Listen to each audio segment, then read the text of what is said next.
जब ये जो न्याज बात है उनको गुजारिश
अल्हम्दुलिल्लाह।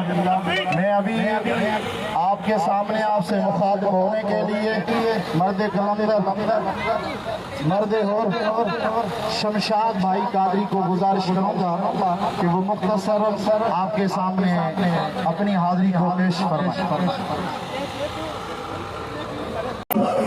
दिलदार की आमद, सरदार की आमद, साजा